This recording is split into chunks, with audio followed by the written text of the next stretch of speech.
This is Gabriel Blythe in the Salt Lake area, broadcasting on all frequencies. If you're just tuning in, I just survived the worst cold of my life. I've lived alone before all of this, and I remember how terrible it was to go and get some medication and take care of myself. That hasn't changed. It still sucks. I'm still alone, and by that I mean no one to take care of me, like a significant other or parental figure. RQ's still here. I was reminded how hard it was to get dressed, to get up and go pick up some medicine, you know? Hopefully it's not so cold outside that you immediately feel worse the moment you step outside. Then you have to interact with all these people who aren't suffering from a cold, and they are just showing off. Walking around all high and mighty. And then when you get to your aisle with the medicine, the price has gone up, and you're wondering if it would be worth it, or if this is how you die. At the same grocery store, surrounded by healthy people, your sinuses are just so full you think your head is gonna explode. But your nose is running, even though you can't breathe from it, so that must relieve some sort of pressure, right? And before you realize it, you've been staring at the same spot for 5 minutes, no closer to getting home and back into bed. Or is that the infamous man cold? I know. There are some major differences between then and now. I can go to the store and not deal with people, just walk out with what I need. Assuming it hasn't expired. But a major difference, instead of forgetting something on your list, it's, hey, don't forget you're going to have to run for your life in case if you see one of the violent others. You know, small things to remember. It's that moment when you're about to open the door and question, is this going to be worth it? I could die. We had that thought before the world turned upside down, and I'm still having it after. The only difference is I really could die. But worry not, dear survivor. I want to say that with a lot more gusto, but I'm just still coming down from this cold. Worry not, survivor. I have made it out okay. RQ, on the other hand, is still recovering. You would think she hasn't ever been sick before in her life. Her fever spiked last week. I think the trek to our current place in the snow didn't do us any favors, but once I got her back to our flat, gotta be specific that we live in separate spaces, according to her, as if there's gonna be some juicy drama that's gonna come up from it. I helped her back into her place, which was pretty sparse. What did I expect, honestly? Someone that hangs posters in a temporary end-of-the-world shack? I guess I was expecting that she would have some signs of living in that space, you know? Trash in one area, or a book she was reading. I guess that's not fair. She did have a book. It must have been German or Spanish or something. Couldn't really tell what it was. I found her mat that she's been calling her bed, tucked her in, started a fire in her fireplace, not just an open fire, don't worry. And that seemed to help her. She didn't talk in her sleep at all, which I expected a lot more of that with the fever. I mean, I always do. I remember having such vivid fever dreams when I would get sick. I wake up sweating because I would truly think the Velociraptor was going to impound my car because I wasn't paying the proper fossil taxes. Yikes, those were crazy dreams. I should really find my old journal. Find what stories I have written in there. They were nuts. I'm sure sometimes those would be far more entertaining than having to hear RQ and I bickering back and forth. Or is that what makes the world feel a little bit more normal for you? Is this the slice of life that we used to have, Where we would watch a soap opera because their drama was so fantastical, where ours was every day.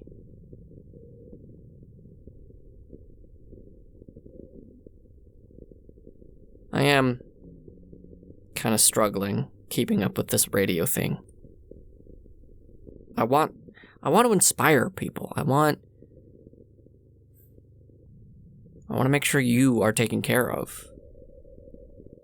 If you can't physically escape the situation that you're in, then I hope that you can listen for at least a while. Distract you from the drama, your drama, with this, something more fantastical. With, of course, the hope that one day you do come out of your hiding and join RQ and I. There's also this hope that I have that you find this space safer and more inclusive now that there's a femfolk person here. A very smart femfolk who keeps calling me out of my crap. I get not wanting to go to a haven where there's only mask-presenting folk. That can be intimidating for anybody, really. But after 47 weeks, and still no responses on any frequency or seeing any sign that you are out there, it's hard to keep up that hope.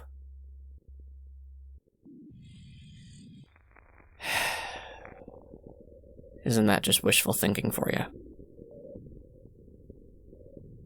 You gotta keep thinking the best, even when given the facts, statistical or otherwise. Hope that tomorrow is a better day, Hope that the special person might notice you. Hope that the world will be better. That you had a hand in making it better. Sure, there's a time to throw in the towel and refocus your energy, but when it comes to living more mentally aware of yourself, you can always hope for the best. If I said something like that, my mom would then add, you have to plan for the worst if you're going to hope for the best. She always enjoyed bringing in Murphy's Law to every situation. Maybe that's why she was so good at her job.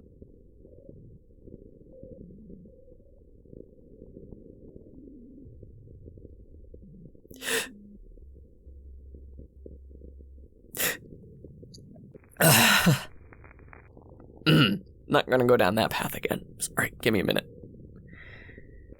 I've already grieved. And now it's time to not only be an adult, but also maybe one of the last adults out there.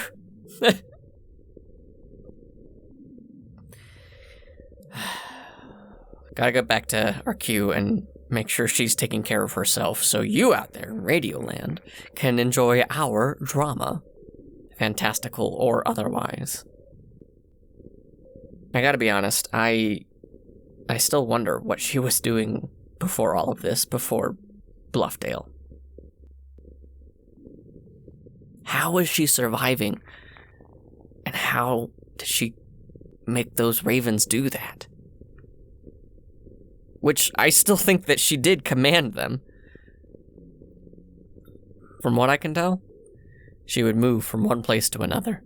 Where she was when the event happened is still a huge guess to me. Anytime I ask for any information, she just makes fun of me for naming it the event. I do agree with her. If there's a better name that you can think of that's not cliche, I will take it. As long as it's not offensive or anything, Do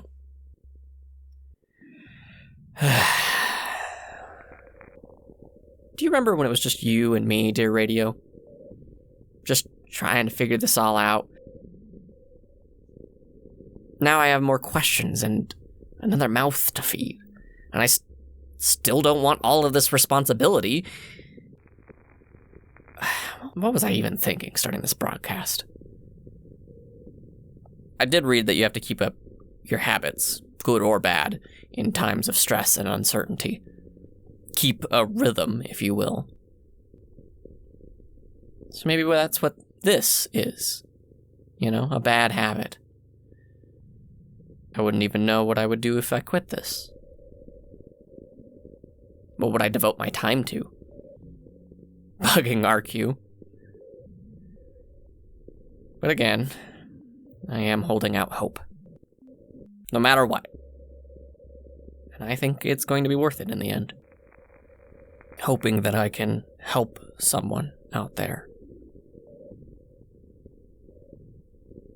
I'll be back on top of the building tomorrow. College, off State Street. Until RQ forces me to go somewhere else again. So, if you need somewhere safe, somewhere warm, I hope you believe that that's here. And also, if you happen to be a nurse or a medical practitioner, and you can help RQ with her cough, I would love to have you. And, obviously, your professional help. Although you'll probably tell me it's a cold and there's nothing that can be done about it. But I'd feel better if I had someone tell me she just had a cold. Ugh, I sound like my sister. I just feel better if I heard it from a professional. I miss that. And at the same time, I am now conditioned to wait and hear from said professional.